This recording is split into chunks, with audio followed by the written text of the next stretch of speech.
വളരെ ഗൗരവമായ ഒരു വിഷയമാണിന്ന് പ്രതിപക്ഷം സഭയിൽ കൊണ്ടുവന്നത്. ഒരു കാരണവുമില്ലാതാണ് ആ അടിയന്തര പ്രമേയത്തിന് അനുമതി നിഷേധിച്ചിരിക്കുന്നത്. ഇത് കൊണ്ടുവന്ന വിഷയം ചേട്ടുമോ ഇതൊരു പാർട്ടിയുടെ മാത്രം വിഷയമല്ല. ഫണ്ട് തിരിമറി എന്ന് പറയുന്നത് പൊതുസമൂഹത്തിൽ നിന്ന് പിരിച്ചെടുത്ത ഫണ്ടാണ്. സ്വാഭാവികമായും പൊതുസമൂഹത്തിൽ അതിന്റെ പ്രതിഷേധമുണ്ടാകും. ആ കണക്കിൽ വിവാദം വരുമ്പോൾ അതിനെതിരെ കൃത്യമായ മറുപടി ഉണ്ടാകേണ്ടതുണ്ട്. അതിന്റെ വിവരങ്ങൾ പൊതുസമൂഹത്തിന് അറിയേണ്ടതുണ്ട്.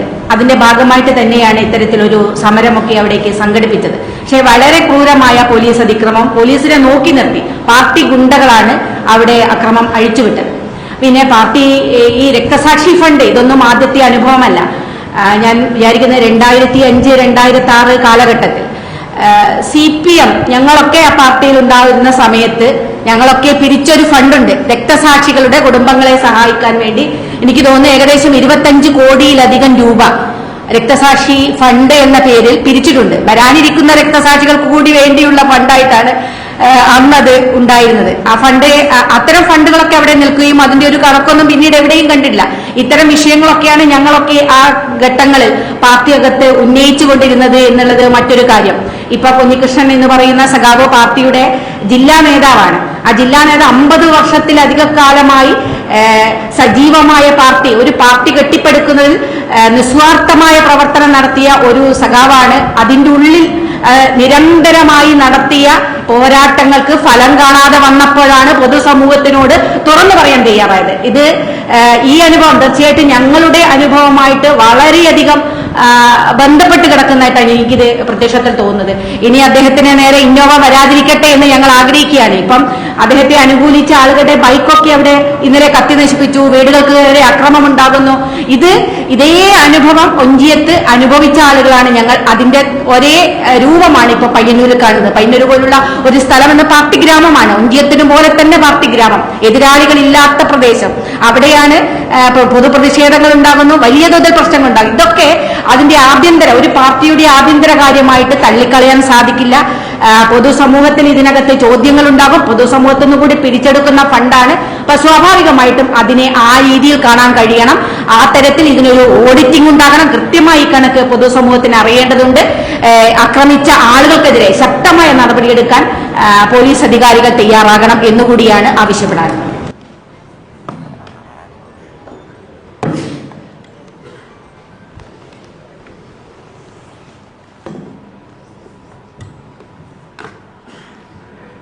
ജനാധിപത്യത്തിൻ്റെ അവിഭാജ്യ ഘടകമായി നാം കാണുന്ന പ്രതിഷേധിക്കാനുള്ള അവകാശം അതില്ലാതാക്കിയ പയ്യന്നൂരിലെ നരനായാട്ടിനെതിരെയുള്ള ശക്തമായ പ്രതിഷേധമാണ് ഇന്ന് നിയമസഭയിൽ അടിയന്തര പ്രമേയം വഴി അവതരിപ്പിക്കാൻ വേണ്ടി ശ്രമിച്ചത്.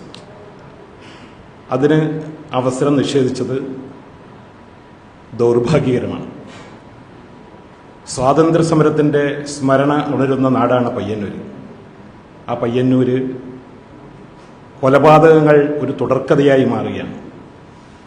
കേട്ടുകേൾവിയില്ലാത്ത ഒന്നാണ് രക്തസാക്ഷി ഫണ്ട് ദുരുപയോഗം ചെയ്യുക എന്ന കാര്യം.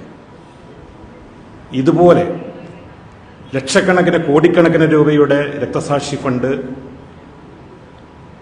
ദുരുപയോഗം ചെയ്ത ആ ആരോപണം ഉന്നയിച്ചത് പ്രതിപക്ഷമല്ല, CPMന്റെ ഉന്നതനായ നേതാവ്, ഏരിയ സെക്രട്ടറി ആയി പ്രവർത്തിച്ച് ജില്ലാ കമ്മിറ്റി അംഗമായ വി. കുഞ്ഞികൃഷ്ണൻ. അദ്ദേഹം അത്തരമൊരു ആരോപണം ഉന്നയിച്ച് പൊതുസമൂഹത്തിന്റെ മുന്നിലേക്ക് ഗുരുതരമായ ഒരു ആരോപണം ഉന്നയിച്ചപ്പോൾ അത് പാർട്ടിയിൽ നിന്ന് മാത്രം സംഭരിച്ച ഫണ്ടല്ല, പൊതുജനങ്ങളിൽ നിന്നും സംഭരിച്ച ഫണ്ടാണ്. അത്തരമൊരു വിഷയം പൊതുസമൂഹത്തിലേക്ക് എത്തുമ്പോൾ അത് ഉയർത്തിക്കൊണ്ടുവരിക എന്നുള്ളതും അതിനെതിരെ പ്രതിഷേധിക്കുക എന്നുള്ളതും പ്രതിപക്ഷത്തിന്റെ ധർമ്മമാണ്, ഉത്തരവാദിത്തമാണ്. അതാണ് കോൺഗ്രസ് നേതൃത്വം അവിടെ നിർവഹിച്ചത്. പക്ഷേ സ്ത്രീകൾ, മുതിർന്നവർ, 75 വയസ്സ് പോലും കഴിഞ്ഞ AP നാരായണനെ പോലെയുള്ള മുതിർന്ന കോൺഗ്രസ് നേതാക്കന്മാരെ പയ്യന്നൂർ ബസാറിലിട്ട് ക്രൂരമായി പൈശാചികമായി ആക്രമിച്ച നടപടി അത് ജനാധിപത്യ സംവിധാനത്തിനെതിരെയുള്ള വലിയ വെല്ലുവിളിയാണ്. പയ്യന്നൂര് ഇത് ഒറ്റപ്പെട്ട സംഭവമല്ല. നിരവധി അക്രമങ്ങളാണ്, കൊലപാതകങ്ങളാണ് കഴിഞ്ഞ നാളുകളിൽ ഉണ്ടായിട്ടുള്ളത്. ഈ തെരഞ്ഞെടുപ്പിലും ഈ തദ്ദേശ സ്വയംഭരണ സ്ഥാപന തെരഞ്ഞെടുപ്പിലും നിരവധി ബൂത്തുകളിൽ ബൂത്ത് പിടുത്തം നടന്നു, സ്ഥാനാർത്ഥികൾക്കെതിരെ ആക്രമിച്ചു, സ്ഥാനാർത്ഥികളെ വലിച്ചിഴച്ച് സ്ത്രീകളുടെ മുടി പിടിച്ച് പുറത്തിറക്കുന്ന അവസ്ഥ പോലും ഉണ്ടായി. അവിടെ CPM-ന്റെ നേതൃത്വത്തിലിരിക്കുന്നവരെല്ലാവരും ക്രിമിനലുകളാണ്. ഇവിടെ ബഹുമാനപ്പെട്ട പ്രതിപക്ഷ നേതാവ് പറഞ്ഞു CPM-ന്റെ ഏരിയ സെക്രട്ടറി കൊലപാതക കേസിലെ പ്രതിയാണ്. അവിടെ മുനിസിപ്പൽ ചെയർമാൻ കൊലപാതക കേസിലെ പ്രതിയാണ്.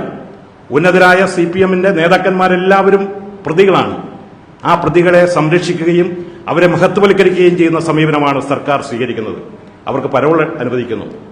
പോലീസിനെ ആക്രമിച്ച കേസിൽ പോലും, ബോംബെറിഞ്ഞ കേസിലെ പ്രതികൾക്ക് പോലും ജാമ്യം കൊടുക്കുന്നു. അവരൊക്കെ കൗൺസിലിലേക്ക് ജയിക്കുന്നു, അല്ലെങ്കിൽ തെരഞ്ഞെടുക്കപ്പെടുന്നു, അവരെ സ്ഥാനാർത്ഥികളാക്കുക എന്ന് പറഞ്ഞു കഴിഞ്ഞാൽ അത് ജനാധിപത്യത്തിനെതിരെയുള്ള പരസ്യമായ വെല്ലുവിളിയാണ്.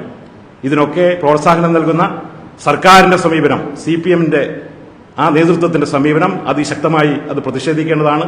പൊതുസമൂഹം അതിനെതിരെ അതിശക്തമായി മുന്നോട്ട് വരണം. അവിടെ കുഞ്ഞികൃഷ്ണന് അദ്ദേഹത്തിന്റെ ജീവന് ഭീഷണിയുണ്ട്. അദ്ദേഹത്തെ അനുകൂലിച്ച് ഒട്ടേറെ ആളുകൾ ഇന്നലെ പ്രകടനം നടത്തി. CPM-ന്റെ ആളുകൾ തന്നെയാണ് പ്രകടനം നടത്തിയിരിക്കുന്നത്. അദ്ദേഹത്തിനെതിരെ ഭീഷണി, അദ്ദേഹത്തിനെതിരെ പോസ്റ്ററുകൾ പതിച്ചിട്ടുണ്ട്. അദ്ദേഹത്തിനെതിരെ അതിശക്തമായ ഭീഷണിയുണ്ട്. അതിന്റെ പശ്ചാത്തലത്തിൽ അദ്ദേഹത്തിന് സംരക്ഷണം കൊടുക്കാൻ സർക്കാർ തയ്യാറാകണം. പയ്യന്നൂരിൽ എല്ലാവർക്കും പ്രവർത്തിക്കാനുള്ള സ്വാതന്ത്ര്യം അനുവദിക്കണം. സ്വാതന്ത്ര്യം നേടിയ, അതിന് മുന്നിൽ നിന്ന നാടാണ് പയ്യന്നൂർ. ആ പയ്യന്നൂരിൽ പ്രവർത്തിക്കാനുള്ള സ്വാതന്ത്ര്യം അത് അനുവദിക്കുക എന്നുള്ളത് ഗവൺമെന്റിന്റെ ഉത്തരവാദിത്തമാണ്. അത് നിറവേറ്റണമെന്ന് കൂടി ആവശ്യപ്പെടുകയാണ്.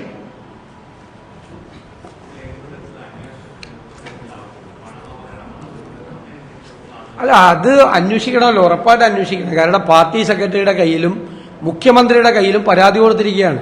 ഒരാൾ പണാപഹരണം നടത്തി എന്നുള്ളതാണ് കേസ്. അത് പോലീസിലേക്ക് ട്രാൻസ്ഫർ ചെയ്യണ്ടേ? പാർട്ടി തന്നെ പോലീസ് സ്റ്റേഷനും പാർട്ടി തന്നെ കോടതിയുമാണ് എന്ന് ഞങ്ങൾ ആക്ഷേപിച്ചതല്ലേ ശരിവെക്കുകയല്ലേ ചെയ്യുന്നത്. മാത്രമല്ല, പോലീസ് നോക്കി നിൽക്കുമ്പോഴാണ് ഈ അതിക്രമം നടന്നത്. ഇപ്പൊ ശ്രീ സജീവ് ജോസഫ് വളരെ വിശദീകരിച്ചല്ലോ. ഏരിയ സെക്രട്ടറി കൊലക്കേസിലെ പ്രതിയാണ്, പ്രധാനപ്പെട്ട നേതാക്കൾ കൊലക്കേസിലെ പ്രതിയാണ്. എന്നിട്ടും അവിടെ അതിനെ ധിക്കരിച്ച് പാർട്ടി പ്രവർത്തകർ പ്രകടനം നടത്തി. നിങ്ങൾ മനസ്സിലാക്കണം എത്ര ആഴത്തിലുള്ള കാര്യമാണെന്ന്. പയ്യന്നൂരിൽ പ്രതിപക്ഷത്തിന് പോലും അനങ്ങിയാൽ അടികിട്ടുന്ന സ്ഥലത്ത് ഈ നേതൃത്വത്തെ വെല്ലുവിളിച്ചുകൊണ്ട് ഇന്നലെ ജില്ലാ നേതൃത്വം ന്യായീകരിച്ചു, സംസ്ഥാന നേതൃത്വം ന്യായീകരിച്ചു ഈ കൊള്ളയെ. എന്നിട്ടും അതിനെതിരായി പാർട്ടി പ്രവർത്തകർ അവിടെ പ്രതിഷേധ പ്രകടനം നടത്തി എന്നുള്ളത് നിസ്സാര കാര്യമാണോ? പയ്യന്നൂരിൽ അതിൽ പങ്കെടുത്ത ഒരാളെയാണ് ബൈക്ക് കത്തിച്ചത്. അപ്പൊ എന്ത് അതിക്രമവും നടത്താം. ഇവർക്ക് എന്ത് ലൈസൻസാണ് കൊടുത്തിരിക്കുന്നത്? നീതിന്യായ വ്യവസ്ഥകളൊന്നും ഇവർക്ക് ബാധകമല്ലേ? അല്ല, ഇവർക്ക് പ്രത്യേക നിയമമുണ്ടോ CPM ക്രിമിനലുകൾക്ക്? അതാണ് ഞങ്ങളുടെ ചോദ്യം. രാഷ്ട്രീയ പ്രവർത്തനം നടത്തണ്ടേ മറ്റുള്ളവർക്ക്? ഇവരെ ചോദ്യം ചെയ്യാൻ പാടില്ല. പാർട്ടിക്കാരാണെങ്കിൽ പോലും ചോദ്യം ചെയ്താൽ കൊല്ലും എന്നാണ് പറയുന്നത്. വേറൊന്നുമല്ല, കൊല്ലും. അത് നടക്കില്ല. അല്ല, തീർച്ചയായിട്ടും CPM-നെതിരായും MLA-ക്കെതിരായി പ്രതിഷേധിച്ചു. MLA-ക്കെതിരായി പ്രതിഷേധിച്ച എന്താ? എന്റെയൊക്കെ വീട്ടിലേക്ക് എല്ലാ ആഴ്ച മാർച്ചാണ്. വീടിന്റെ അകത്ത് വരെ കയറി കഴിഞ്ഞ പ്രാവശ്യം. ചെടിച്ചട്ടിയൊക്കെ തല്ലി പൊളിച്ചു വീടിനകത്ത്. എന്റെ സ്വകാര്യ വസതിയാണ്, ഔദ്യോഗിക വസതി ഒന്നുമല്ല. എന്റെ സ്വകാര്യ വസതി അകത്ത് കയറി അവിടെ നിന്നിരുന്ന് എന്നെ കാണാൻ വന്ന ആളെ തല്ലി. എല്ലാ ആഴ്ചയും പ്രകടനമാണ് BJP-യും CPM-ഉം. അവർ തമ്മിൽ ആലോചിച്ചിട്ടാണെന്ന് തോന്നുന്നു. ഈ ആഴ്ച BJP ആണെങ്കിൽ അടുത്ത ആഴ്ച CPM. കഴിഞ്ഞ 5 കൊല്ലമായിട്ട് എന്റെ വീട്ടിലേക്ക് എല്ലാം പ്രകടനം നടത്തിക്കൊണ്ടിരിക്കുക. ഞങ്ങളാരും അതിനെതിരായിട്ട് അസഹിഷ്ണുത കാണിച്ചില്ലല്ലോ. ഞങ്ങളാരും അവരെ തല്ലി ഓടിക്കാൻ നിന്നില്ലല്ലോ. ഞങ്ങളൊരു പ്രതിഷേധ പ്രകടനം പോലും നടത്തിയില്ല. എന്നോട് വിളിച്ച് ചോദിക്കുമ്പോൾ ഞാൻ പറയാം നടത്തട്ടെ എന്ന് പറയും. അവർ നടത്തി, അവർ പോട്ടെ. അവർക്ക് പ്രതിഷേധിക്കാൻ, പ്രതിപക്ഷ നേതാവിനെതിരായി പ്രതിഷേധിക്കാനുള്ള ജനാധിപത്യ സ്വാതന്ത്ര്യം അവിടെ ഇല്ലേ? ഞാൻ എണ്ണിത്തരാം.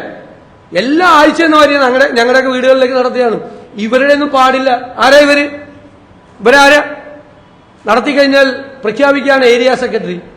ഈ മുഖ്യമന്ത്രിയുടെ സ്വന്തം ജില്ലയിലല്ലേ ഈ വൃത്തിയുടെ നടക്കുന്നത്, ഈ തോന്നിയാസം നടക്കുന്നത്? ഇദ്ദേഹം ഇതിനൊക്കെ കൊട പിടിച്ചു കൊടുക്കുകയാണ്. എന്നിട്ട് ആഭ്യന്തരമന്ത്രിയാണെന്ന് പറഞ്ഞ് ജലിഞ്ഞിരുന്ന് ആ കസേരയിലിരിക്കുകയാണോ? എല്ലാ ക്രിമിനലുകളെയും സംരക്ഷിക്കുക. അത് ഞങ്ങൾ അതിനെതിരായി രാഷ്ട്രീയമായും നിയമപരമായും ഞങ്ങൾ പോരാടും ഉറപ്പായും. കുഞ്ഞികൃഷ്ണന് സംരക്ഷണം കൊടുക്കണം. കുഞ്ഞികൃഷ്ണന്റെ, ഞാൻ പറഞ്ഞല്ലോ, ജീവൻ അപകടത്തിലാണ്. അതുകൊണ്ടാണ് ഞാൻ TP ചന്ദ്രശേഖരനുണ്ടായ അനുഭവം ഞാൻ ആവർത്തിച്ചു പറഞ്ഞത്. ശ്രീമതി രമയും അത് തന്നെയാണ് പറഞ്ഞത്. സെയിം സിറ്റുവേഷനാണ്. പാർട്ടിയിലെ നേതാക്കളെ ചോദ്യം ചെയ്തതിന്റെ പേരിൽ അദ്ദേഹത്തിന്റെ ജീവൻ അപകടത്തിലാണ്. അത് സംരക്ഷിക്കാനുള്ള ബാധ്യത കേരളത്തിലെ പോലീസിനുണ്ട്. പോലീസ് നോക്കി നിൽക്കാൻ പാടില്ല.